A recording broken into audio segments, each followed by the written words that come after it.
Patriots Today by Chat Sports is off and running as we bring you the latest happenings on your favorite team with news, rumors, analysis, and more. And very happy to report that as we continue to grow this channel, we have more stuff in the works, including some live shows and some watch parties in the very near future. But we got to keep on growing, folks. And so with that, we are in a race with Texans Today to see who can get to 4,000 subscribers first. Subscribe now as we cover your New England Patriots like no one else does around here. We are your off-season headquarters here at Patriots Today. Turn on notifications so you never miss a moment. YouTube.com/Patriots Today. And let's get started with today's show.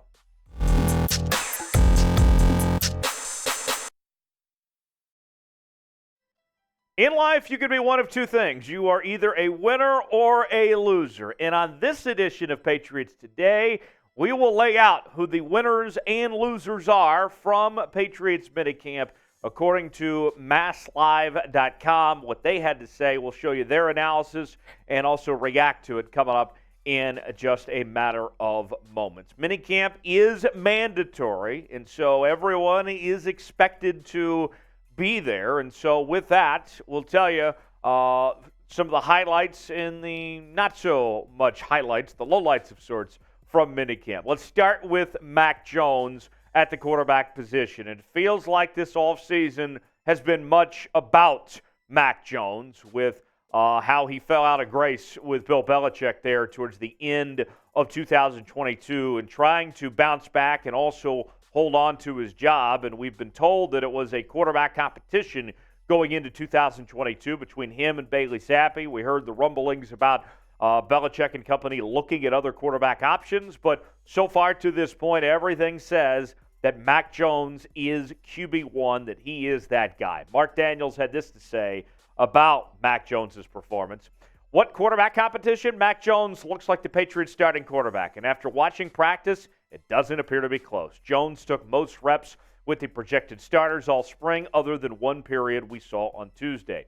The third-year quarterback completed 87% of his passes in competitive team drills. Zappi completed 73% of his passes in competitive team drills. Jones was clearly having fun this spring and looked energized by new offensive coordinator Bill O'Brien. So all very positive on that front with Mac Jones. Good to see that his relationship with Bill O'Brien seems to be pretty good.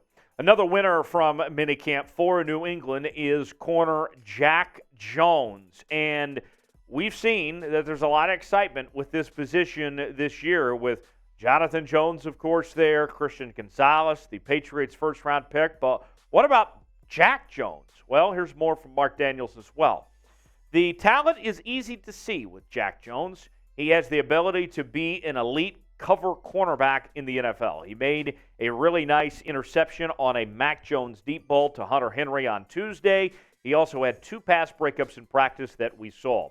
This second-year cornerback looked great at times last season, but was also suspended the final two games. If Jones can get his head on straight, he's going to be a good one. That's what we've seen this spring. And watch out, folks. I think you're looking at a very good corner room, a very good safety room as well. That secondary is going to be something to watch for the New England Patriots, and Jack Jones is going to be a big part of that. Our pinned comment today, what's your biggest takeaway from Patriots Minicamp? From what you've heard from us and others out there, let us know in the comments section. Give me what your biggest takeaway is, what you learned from Patriots Minicamp to this point. Let me know in the comments section below. Our next winner from Patriots Minicamp is one of the biggest additions for the New England Patriots this offseason. That is Mike Gesicki, the tight end formerly of the Miami Dolphins, now coming over to the New England Patriots. And we are going to see a lot of 12 personnel with this Patriots offense between Mike as well as playing alongside Hunter Henry. And so far, the early impressions look pretty good. Here's more from Mark Daniels. Mike Gesicki looked like the player who finished with back-to-back 700-yard seasons with Miami. Coming off a down year, he signed with the Patriots this offseason, looking to start anew. In practice, he was the focal point of the Patriots offense. Gesicki caught a team-high 14 passes from Jones in 5 practices. He finished with a team-high 17 receptions overall. Hunter Henry also had 12 receptions with Jones, so it looked like the two tight end system is back with O'Brien. And we've seen, traditionally speaking, that Bill Belichick has done a really good job when he's had two tight ends that he can depend on. And if you have a quarterback like Mac Jones, who there are some question marks on, a good safety net is always when you can have a reliable tight end, and the Patriots just might have two based on the way this offense looks under Bill O'Brien there. So very good to see that as far as that goes. The last winner from minicamp is Marte Mapu, the rookie linebacker / safety, the hybrid. We're trying to still see what his role will be in the Patriots defense in 2023, but the Patriots seem to have found a guy that they can use in a variety of different ways, and a lot of excitement about what he brings to the table. Not just from what we've heard in minicamp, but also throughout OTAs and rookie minicamp as well. He's been one of the biggest standouts so far to this point. Here's more on Mapu. Let the hype train begin. Patriots' third-round pick, Marte Mapu, looked phenomenal this spring. He lined up as a deep safety and as a linebacker. He played some with the projected starters. Mapu playing speed looks elite, and that's very evident on the practice field. His closing speed is incredibly impressive. As Matthew Judon said, it reminds him of Jamie Collins. Mapu had an interception on Zappi and another pass breakup this spring. He looked like the best rookie on the field for the Patriots among a strong group there. So very impressive, to say the least, in that regard. So those are our winners. Now your chance to chime in here on Patriots Today. Who is your biggest winner from Patriots Minicamp? We gave you 4 names. Whether it's one of those 4 names, or maybe it's somebody else. Tell me who comes to mind of who your biggest winner from Patriots Minicamp was. Let us know in the comments section below. Now to the losers. Let's begin with Trent Brown. And I got to tell you, there's a lot of pressure on Trent Brown entering 2023. And so far, things aren't off to a great start to this season for Trent Brown. Here's more from Mark Daniels. This year, the Patriots brought in 2 veterans to add competition with Riley Reiff and Calvin Anderson. Bill Belichick also hired a new offensive line coach, Adrian Clem.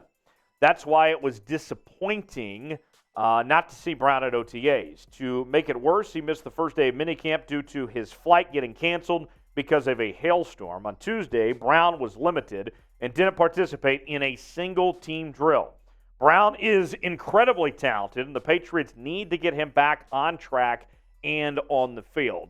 Very well put, to say the least, in regards to Trent Brown as he continues to play this fight to even get playing time with some of those other guys we mentioned, with competition heating up at that spot there.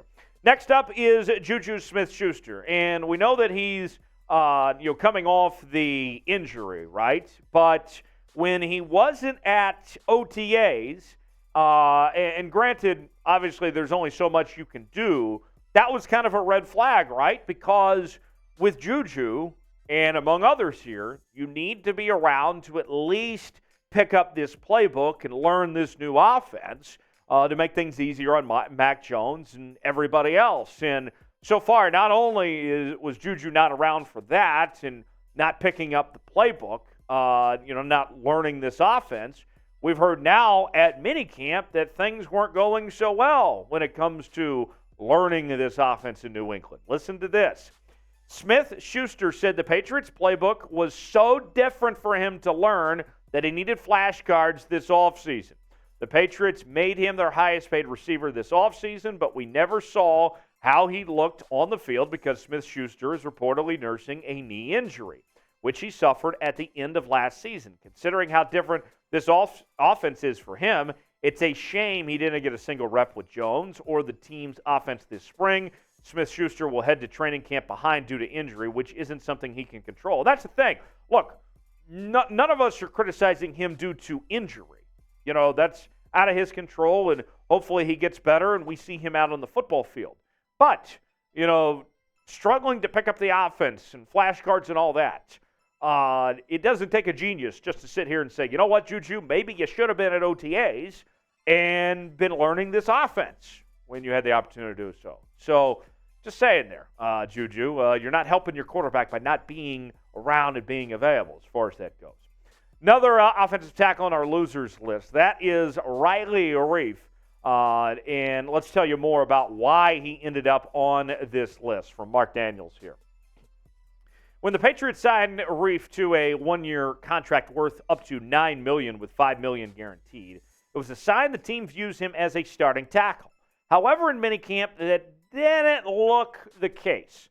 The Patriots used Connor McDermott at right tackle and Calvin Anderson at left tackle with their top unit.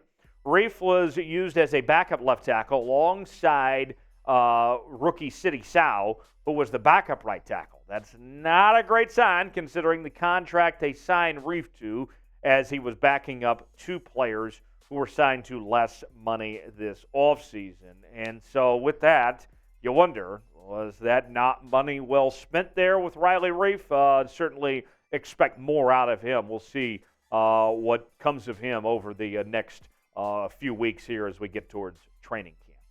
One more name on the losers list, that is Kayshon Boutte, the rookie wide receiver out of LSU. A lot of hype about him a couple of years ago when he was with the LSU Tigers and won a national championship and all that, but things did not end well for Boutte there with the LSU Tigers. And with those expectations so far, it hasn't looked so great for Boutte to this point. Here's more from Mark Daniels. Kayshon Boutte came to New England with unfair expectations. He was once considered a first-round prospect who fell to the sixth round due to injury and off-the-field issues. Boutte, however, was rarely seen this spring. He was limited to start before practicing fully for at least one day. However, we didn't see him at all in minicamp. Truthfully, when he was on the field, Boutte was outshined by rookies DeMario Douglas and undrafted free agent Ed Lee. Boutte has a long, long way to go. So not great for Kayshon Boutte. Granted, we see what he did a couple of years ago at that college level, and everybody hopes to see that player again, but so far, not to this point that we've seen shades of what he once was. So before we go, who was the biggest loser of Patriots minicamp? We gave you a few names there. What else comes to mind? Hit us up in the comments section of who your biggest loser was from Patriots minicamp. Hit me up on social media, Twitter, Instagram, and Facebook, at Tyler Jones Live. You can find me there talking about your New England Patriots. I'll see you next time here on Patriots Today.